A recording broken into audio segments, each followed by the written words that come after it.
चंदनपुर नाम का एक गांव था जहां पर सारे लोगों की हाथ कटा हुआ था। ना अच्छे से काम कर सकते थे, ना अच्छे से खाना खा सकते थे। फिर एक दिन ये खबर बिलासपुर गांव के टेंगे टेंगे को पता चलती है और वो खुद ही अपनी आंखों से इस गांव को देखने के लिए आता है। अरे ये क्या, यहाँ तो जैसा सुना था वैसे ही गांव में सभी लोगों की हाथ कटी हुई है। टेंगे टेंगे गांव में जाता है और उस एक आदमी से मिलता है जो अपनी तरफ आ रहा होता है और टेंगे टेंगे उससे पूछता है, अरे भाई, आप मुझे बता सकते हो इस गांव में सभी लोगों की हाथ क्यों कटी हुई है? इसके पीछे कारण क्या है? मुझे ये तो नहीं पता, पर जब से मैं इस गांव में हूँ तब से सब ऐसा ही हो रहा है। और तुम ये बात गांव के मुखिया से पूछ सकते हो, उन्हें जरूर कुछ पता होगा। और वो मुझे कहाँ मिलेंगे? गांव में एक बहुत बड़ा पेड़ मिलेगा, वहां तुम चली जाओ। ठीक है भाई, तुम्हारा बहुत बहुत शुक्रिया। वहां टेंगे टेंगे उस पेड़ के पास पहुंच जाता है जहां पर गांव के मुखिया खड़े रहते हैं। टेंगे टेंगे उनके पास जाकर उनसे पूछता है, क्या आप मुझे बता सकते हैं गांव में सभी लोगों की हाथ क्यों कटी हुई और इसके पीछे कारण क्या है? बेटा, तुम कहाँ से आई हो? ये तुम क्यों जानना चाहते हो? मैं बिलासपुर गांव का हूँ।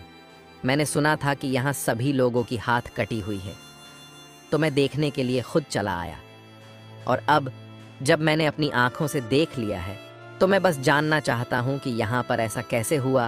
मुझे पूरी बात तो नहीं पता, पर मैं यही जानता हूँ कि एक बार एक ऋषि थे जो इस गांव में इस बड़े सीधे पेड़ के नीचे बैठकर ध्यान लगाया करते थे, और किसी वजह से उन्होंने इस गांव को श्राप दे दिया, जिस वजह से इस गांव में सभी लोगों की हाथ कटी हुई है। उन्होंने श्राप क्यों दिया?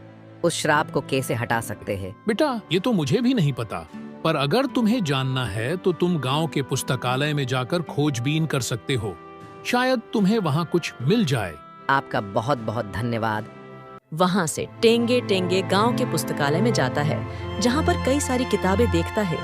यहाँ की किताबों में तो लिखावट भी आधा अधूरा लिखा हुआ था। इसे तो पढ़ना भी बहुत मुश्किल है। टेंगे टेंगे किताबों को पढ़ने की कोशिश करता है। वैसे ही उसकी नजर एक किताब पर पड़ती है जो कि बाकी किताबों से थोड़ी अलग थी। टेंगे टेंगे उस किताब को उठाता है। अरे, इस किताब में तो सारी चीजें पूरी लिखी हुई हैं। देखता हूँ शायद इसमें कुछ लिखा हो जिससे ये पता चल जाए कि इस गांव की ये हालत आखिर हुई कैसे। टेंगे टेंगे उस किताब को पढ़ने लगता है जिसमें गांव की कहानी लिखी होती है। कई सालों पहले गांव में एक संत प्रवेश करते हैं और बड़े से पेड़ के नीचे बैठ जाते हैं। उस समय गांव में सभी लोगों की हाथ कटा हुआ नहीं था और संत जी गांव वालों को सही बातें सिखाया करते थे। एक दिन संत जी गांव वालों को इकट्ठा करते हैं और उन्हें सूचना देते हैं। गांव वालों, मैंने आप सभी को यहाँ इसलिए इकट्ठा किया है ताकि आप सभी को गांव में हो रहे शिकार के बारे में बता सकूं। आप लोग जो मासूम जानवरों का शिकार कर रहे हैं उसे अभी छोड़ दीजिए, वरना इसका अंजाम पूरे गांव वालों को भुगतना होगा। यह बात सुनकर कुछ लोग आपस में कहते हैं, इस संत को आए हुए कुछ ही पल हुआ है, देखो हमारी ऊपर राज चलाना चाहता है। तुम सही कह रहे हो, हम तो अपने शिकार का काम जारी रखेंगे। चलो अपने शिकार के जाल को गांव के जंगल में डाल कर आते हैं। गांव वाले संत की बातों को अनसुना कर देते हैं और फिर से शिकार के कई सारे जालों को जंगल में बिछा देते हैं। फिर एक दिन संत जंगल के अंदर जा रहा होते हैं। ये गांव वाले शिकार हद से ज्यादा करने लगे हैं और ये सब कुछ अपने शौक के लिए कर रहे हैं। बिना वजह मासूम जानवरों को मारना बहुत बुरा है। जैसे ही वो ये शब्द कहते हैं वैसे ही एक रस्सी उनके पैर में पड़ती है और खिंचकर संत जी को एक छुरा के ऊपर गिरा देती है, जिसकी वजह से संत जी की दोनों हाथ कट जाती है। लगता है बड़ा शिकार हाथ लगी है। हाँ हाँ, चलो देखते हैं। जैसे ही वो लोग महासंत जी को नीचे गिरे हुए और हाथ कटे हुए देखते हैं, वो डर जाते हैं और जल्दी से उन्हें नीचे से उठाकर फिर हाथ जोड़कर माफी मांगने लगते हैं। पर संत जी बिना कुछ सुने उस पेड़ के नीचे आ जाते हैं और ध्यान में लग जाते हैं। जल्दी ही गांव में सारी बात मालूम पड़ जाती है। सब गांव वाले संत जी को मिलने आते हैं। संत जी ध्यान से अपनी आंखें खोलते हैं। उनकी आंखें क्रोध से लाल हो चुकी होती है और फिर वो गांव वालों से कहते हैं, मैंने तुम्हें पहले ही चेतावनी दी थी, पर जो आज मेरे साथ हुआ मैं उसे नहीं भूल सकता। जिस तरह से मेरा दोनों हाथ कट गए, उसी प्रकार ये मेरा इस गांव को श्राप है कि ये पूरा गांव वालों की हाथ कट जाएगी। गांव वाले ये सुनकर उनसे माफी मांगने लगते हैं और वादा करते हैं कि वो कभी भी आगे से शिकार नहीं करेंगे। ये देखकर संत जी को उन पर तरस आ जाती है और वो उन्हें बताते हैं, एक दिन आएगा जब एक नेक इंसान जो तुम्हारी परिस्थिति पर तरस खाएगा और तुम्हारी मदद करने की कोशिश करेगा। बस उसे मेरे जैसे 100 संतों को अपने हाथों से बनाकर भोजन खिलाना होगा, लेकिन भोजन की सामग्री गांव के हर घर से आनी चाहिए। तब से लेकर आज तक गांव की सभी की हाथ कटी हुई है। ये किताब जो संत जी ने खुद ही लिखी थी। इस किताब को पढ़कर टेंगे टेंगे मुखिया के पास जाकर उन्हें सारी बातें बताता है और कहता है, अगर हमें ये श्राप तोड़ना है तो हमें सारे गांव के घरों से खाने का सामान मंगाना होगा। ये तुम सही कह रहे हो।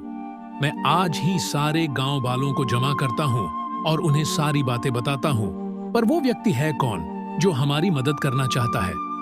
मुखिया जी, वो और कोई नहीं, मैं ही हूँ।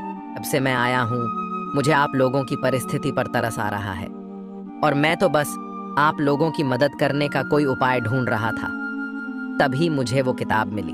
बहुत बहुत धन्यवाद तुम्हारा।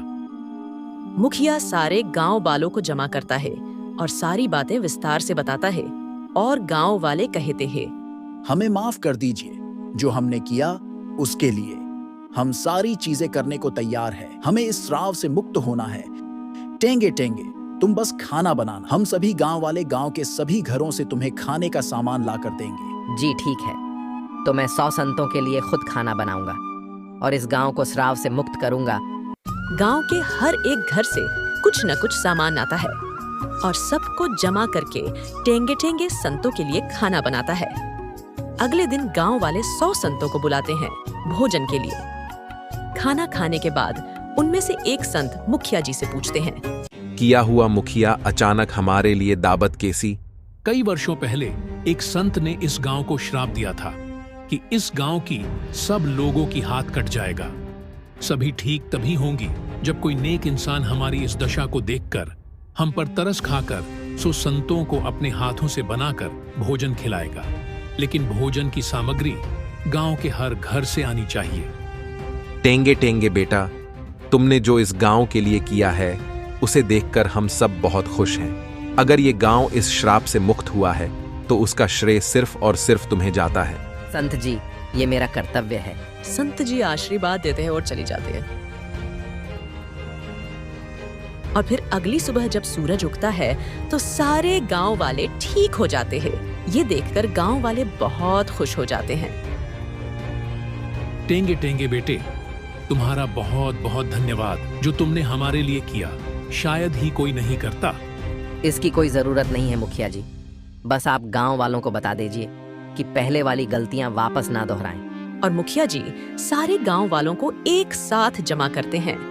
आज के बाद कभी कोई जानवरों का शिकार नहीं करेगा और अगर कोई शिकार करते हुए पकड़ा गया तो उसे गांव से निकाल दिया जाएगा। हाँ, हम कभी मासूम जानवरों का शिकार नहीं करेंगे। हाँ, नहीं करेंगे, क्योंकि दूसरों का बुराई करने खुद का बुराई होता है।